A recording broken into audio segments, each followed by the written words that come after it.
Film Pakeezah को पूरा होने में 17 साल लग गए और सिर्फ इसलिए नहीं कि निर्देशक कमाल अमरोही और उनकी पत्नी या नायिका मीना कुमारी के बीच गंभीर मतभेद थे। कमाल अमरोही और मीना कुमारी के बीच मतभेदों के कारण रुकी पाकीज़ा की शूटिंग ताजदार के हस्तक्षेप के कारण फिर से शुरू हो गई। कमाल अमरोही के बेटे ताजदार कहते हैं, पूरे सम्मान के साथ संगीतकार खय्याम और सुनील दत्त साहब ने उन्हें शूटिंग फिर से शुरू करने के लिए मनाने की कोशिश की थी। फिल्मालय स्टूडियो में छोटी अम्मी के साथ लुंगी में मौसम है आशिकाना गाने के साथ शूटिंग फिर से शुरू हुई। वह गंभीर रूप से बीमार थीं। गुलाम मोहम्मद का यह संगीत शायद अब तक की किसी भी हिंदी फिल्म का सर्वश्रेष्ठ संगीत माना जाता है और फिर भी उस दौरान वितरकों ने जोर देकर कहा कि पाकीज़ा का संगीत बदला जाए। अमरोही ने तर्क देते हुए इनकार कर दिया कि यह संगीतकार गुलाम मोहम्मद के साथ अन्याय होगा जो खत्म हो चुके हैं। 3.5 घंटे की फिल्म के दौरान मराठा मंदिर में पाकीज़ा के प्रीमियर के दौरान मीना कुमारी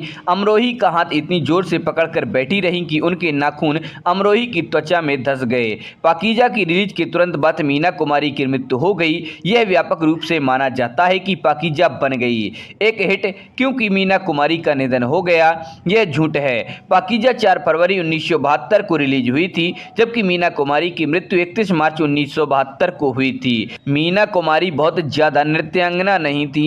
मीना कुमारी इतनी कमजोर थी कि पाकीज़ा आज हम अपनी दुआओं का असर देखेंगे कि चरम गीत और नृत्य के लिए सीधे खड़े भी नहीं हो सकती थीं। कमाल अमरोही को मीना कुमारी के लिए डांस करने के लिए बॉडी डबल पद्मा खन्ना को बुलाना पड़ा।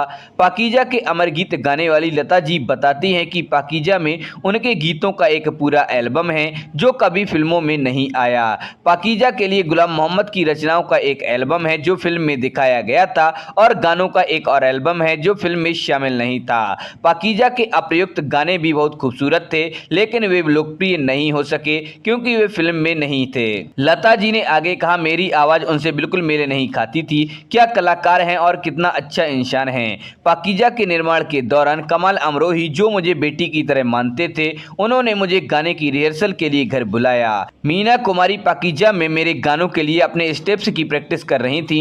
मीना मेरी ओर मुड़ी और बोली, जब आप गाते हैं तो मुझे अभिनय करने में कोई मेहनत नहीं करनी पड़ती। मैं उस तारीफ को संजोकर रखता हूँ। वर्ष 1972 में जब सोहनलाल कंवर की औसत दर्जे की और लंबे समय से भुला दी गई बेईमान ने सभी फिल्म फेयर पुरस्कार जीते तो कमाल अमरोही की पाकीज़ा को गहरा आघात लगा। इसने अमर संगीत स्कोर सहित सभी पुरस्कार खो दिए। अपमान सहन करने में असमर्थ पाकीज़ा ने अपनी अमर रचनाओं के लिए संगीतकार गुलाम मोहम्मद और बेईमान के लिए सर्वश्रेष्ठ सहायक अभिनेता का पुरस्कार जीतने वाले अनुभवी अभिनेता प्राण ने अपना पुरस्कार लेने से इनकार कर दिया।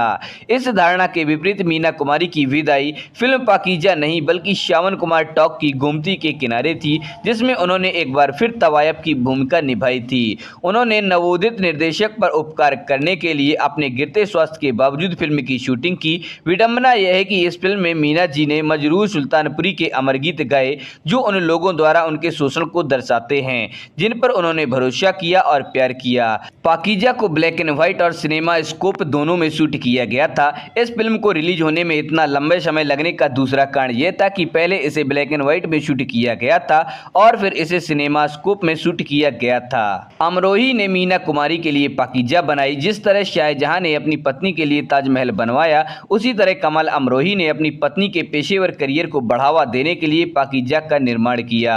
अमरोही और मीना कुमारी बीच में ही अलग हो गए।